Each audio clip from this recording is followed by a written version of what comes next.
Hi, this is Ali from Rainbow Forecast, and I'm going to be leading you through this game. Now, this is the most complex game that I've made so far.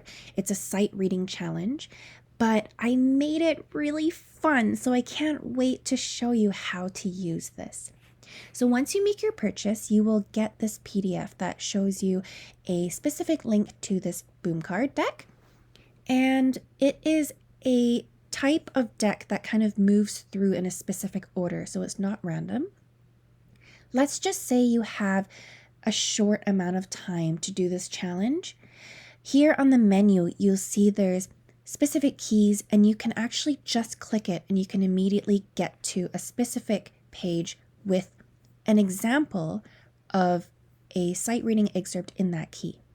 Now, whenever you click home, you will get back to this original menu page. So let's take a look at how to play the whole game. You're going to click how to play. All right, so I'm going to just play the instructions that are recorded in here. Please excuse the bad audio quality.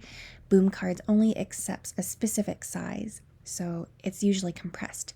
But anyways, let's take a listen. These friendly giants are in great trouble. As the climate becomes warmer, their homes are melting.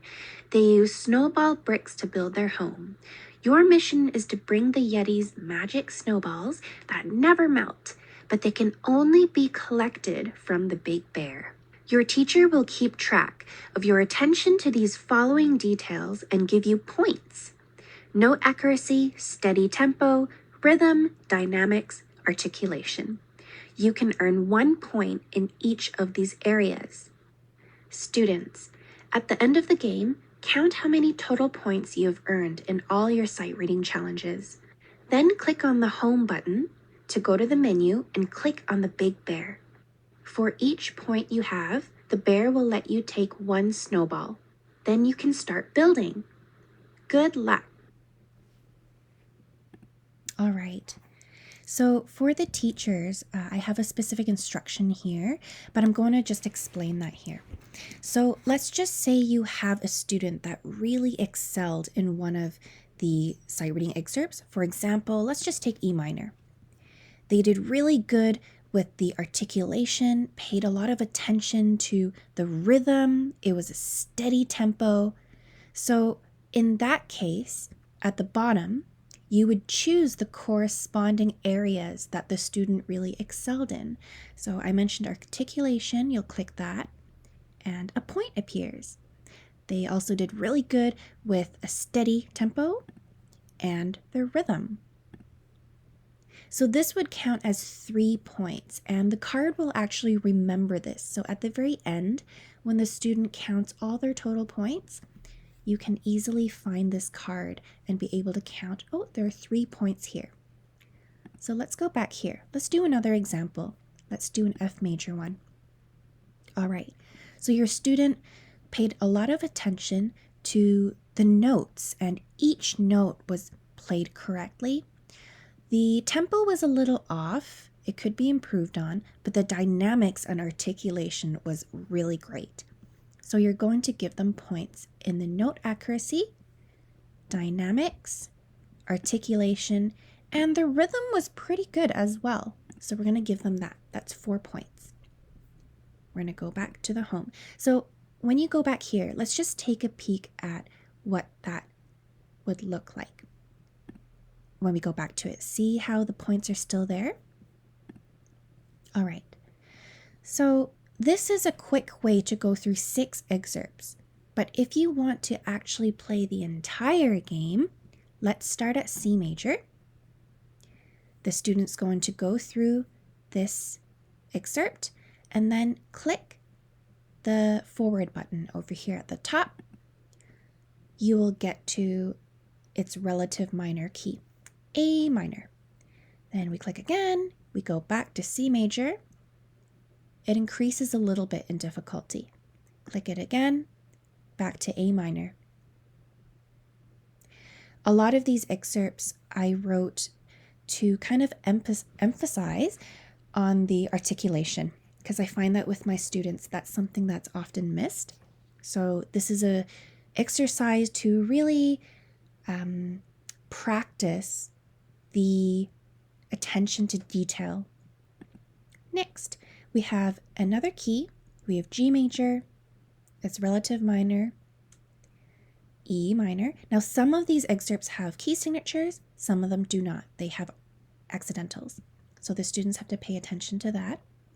To add an extra challenge, you can ask the students in the beginning, before they play the excerpt, what key they think this is in.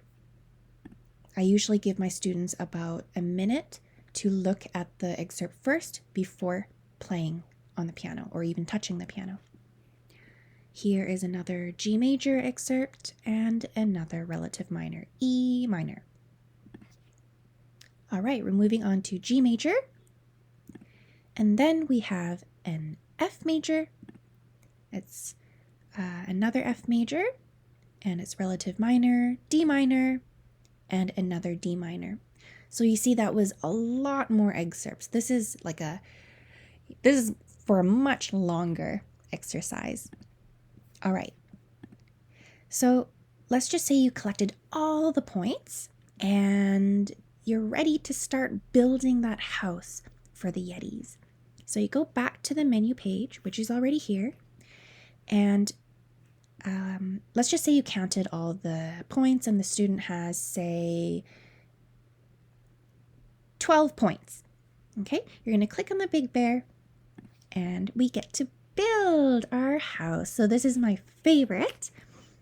Stack your snowballs along the dotted line. So this is where you trade in your points for the snowballs. All of these are draggable. So the student is allowed to take 12. 1, 2, 3, and I put these dotted lines here to help guide the younger students.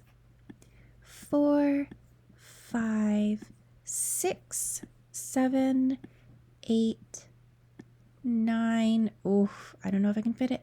10, 11, 12. Okay, I could not finish the whole house, but this is where you can, as a teacher, encourage playing an excerpt again. So we're going to go back home. Let's go to one of these ones, for example. Let's just say that the student did really good here, but the dynamics, they didn't pay attention to it at all. So here, we're going to try it again. You're going to encourage the student to do it again. Maybe the note accuracy was a little off. They're going to try it again. Pay attention, take a deep breath. And let's just say they do really well this time. You're going to give them those 2 more points. I think it's really important for students to try again, even if it's sight reading. And because in this activity there are so many different excerpts, they won't retain that memory of the specific details of each of those excerpts because we go through it so fast. So it's okay to reread it. All right, let's go back home because we earned 2 more points.